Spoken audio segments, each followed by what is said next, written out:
Hey guys, what's up? It's Riley. I really hope you can hear this. If not, I'm going to be end up doing a whole video where you can't actually hear me talking at all. I just wanted to do a update with you guys of what's kind of happening in my life again. Because as usual, it's drama as always in the life of Riley. I wanted to talk about, I think the last video I did was us talking about what happened to my hand, my injury with my dequavance tendonitis syndrome situation. Just to continue from that, things haven't changed. They have actually got worse. I am currently out of employment due to this whole hand issue, because I can no longer perform my role. As you can imagine, it's not something I wanted to do. I'm not somebody that doesn't like to work. I like to be at work. It makes my mental health 10 times better. Being out of work really sucks, and I have a lot of things I need to pay, bills, etc. Unfortunately, my previous employer did not want to amend or make any changes to my workflow or make any amendments at all to my job role to keep me there. It's kind of stuck. Kind of in this part where I don't quite know what to do with myself right now. I went through physiotherapy and went to see an advanced physio. And when I did the advanced physio, he basically said there's nothing they can do for me in the way of physio right now because of how bad it is. So I'm off to see orthopedics next week, and hopefully they will be able to help me out a bit more, give me some kind of treatment that's going to help me get back to normal, because it's quite frustrating at the moment that I'm constantly in this space of I don't know what to do, I can't do a lot. I just want to live my life again and be normal, in a sense, rather than having this restriction on me that I can't do a lot. I would normally be wearing my splint, kept it off for the purpose of this video. This is the trouble hand. This is the one that's caused me to essentially lose my job. I was kind of forced to resign. Basically want to talk over how I feel, what my plans are from here, just to keep you guys updated as much as possible. It means I have more time to do videos for sure, but it also sucks at the same time. I took 2 weeks off to help recover with my hand, because over Christmas period it's been really busy at work. The director had holiday in December. I had no room to kind of recover nor take any time off during that period. That was when it was the worst, the whole situation. I could not take time off due to the company being in a very busy patch and me being the only management. So it kind of sucked. I pushed through, but by pushing through, it made my injury worse. I was asked by the physio if I could take a couple of weeks off to recover during that period, and I had to say no.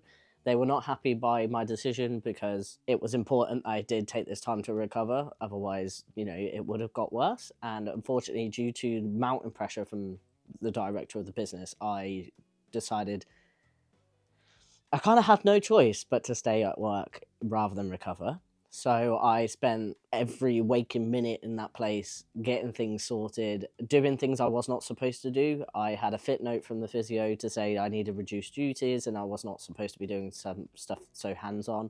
But that was ignored by the director of the company. So yeah, it kind of left me in this tricky spot. And then he basically suggested that I wait to recover and that I should wait until it's not busy anymore, which meant January. Me being me and awkward, and I didn't want to say much, I left it until January to take some time to recover. Now, I did not get signed off by the doctors.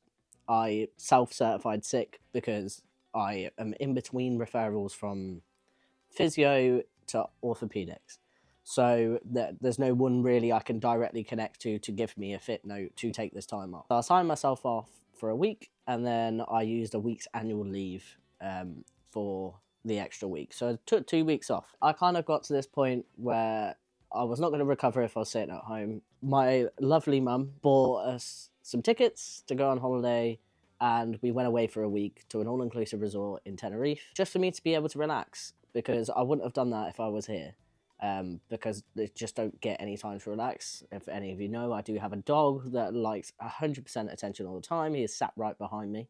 You can't see him right now, but he is here. I just wouldn't have recovered in the way I needed to in that time. To be honest, it did help. It made my mental health feel a lot better, because my mental health has been struggling with work, with this whole situation. And two, my hand felt a lot better because I was not doing stuff I shouldn't be doing, which definitely helped in the long run completely. Came from doing all of this to receiving an email from my director to say that we need to have a chat. When are you free? When you are on annual leave or you are self-certified sick, you do not need to tell anyone where you are.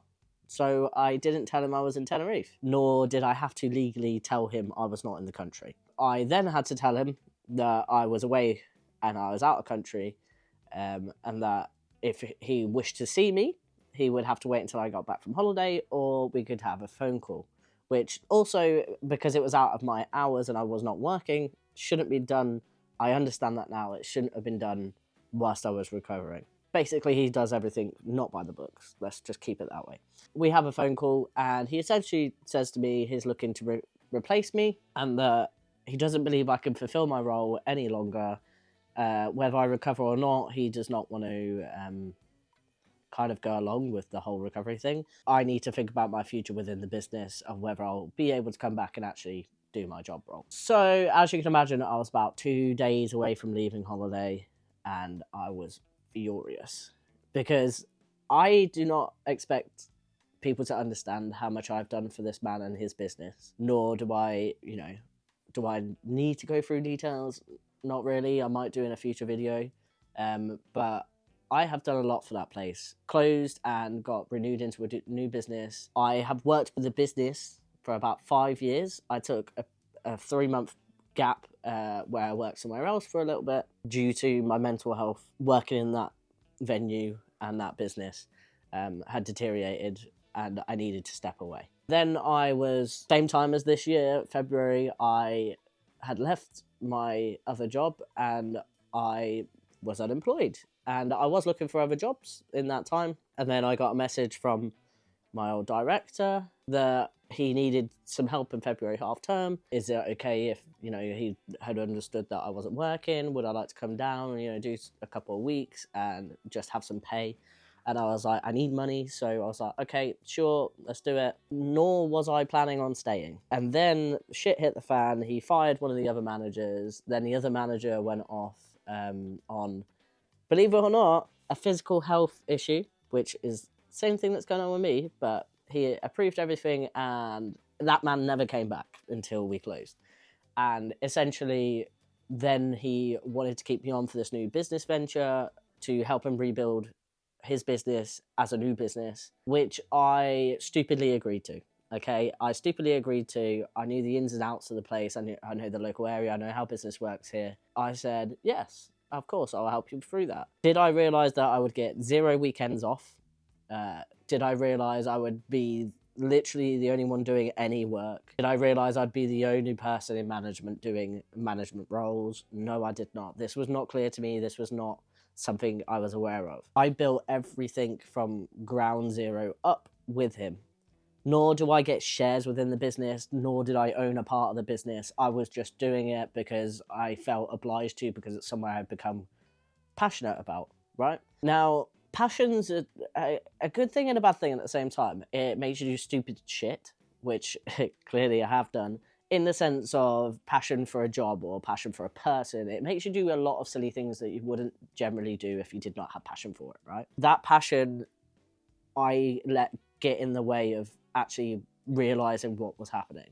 I got paid just about £1 over minimum hour to be an operations manager, which in no world is that normal. In no world is that right. I did it because I had passion for the place. I think a lot of that is the problem. I let myself get walked over too much, for example, and yeah, I'm an idiot for it. I understand that now. But leading up to this, I was doing a lot of painting, I was doing a lot of DIY, I was doing a lot of cleaning, lots of deep cleaning, lots of heavy lifting, lots of party bag orders, all this kind of stuff, and my hand hurt. Nor did I know why it was hurting, nor do I know if that was the reason it was hurting, but I was doing so much hands-on work that it was absolutely incredible how painful it was, right? So we get to this stage, I was struggling with everything, really. My mental health had gone to shit because I was in a relationship and it didn't work because it was so many reasons it didn't work, but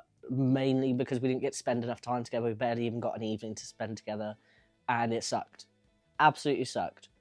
and it really kind of fucked up my family life. I barely get to see any of my family, because all my family meet up on weekends, for example, because they all work during the week, and I worked primarily the weekends because unless I booked annual leave, I didn't get a weekend off. I was promised by the director that I would get weekends off because he would come in and do it.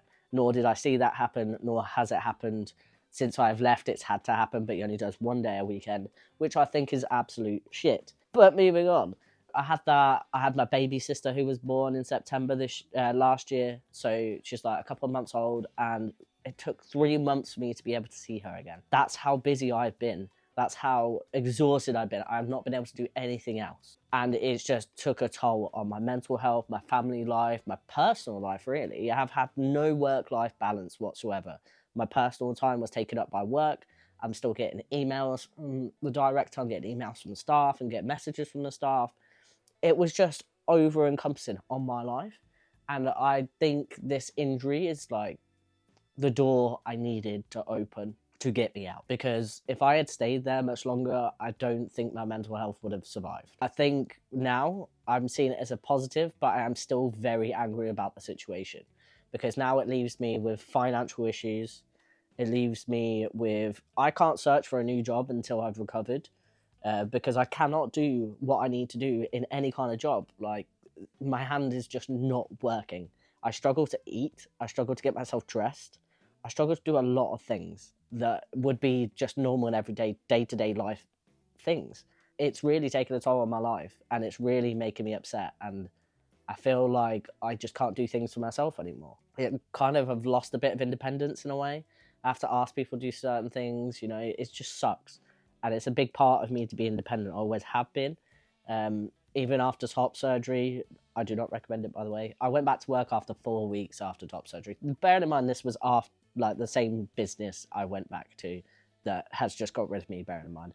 I went back after 4 weeks of top surgery, and I got stuck back into work, right? This is my problem. Maybe it was me, maybe I was given the wrong idea that I'm like the super strong person that could just do anything, right? Which is not the case. I'm still human. I'm not superhuman.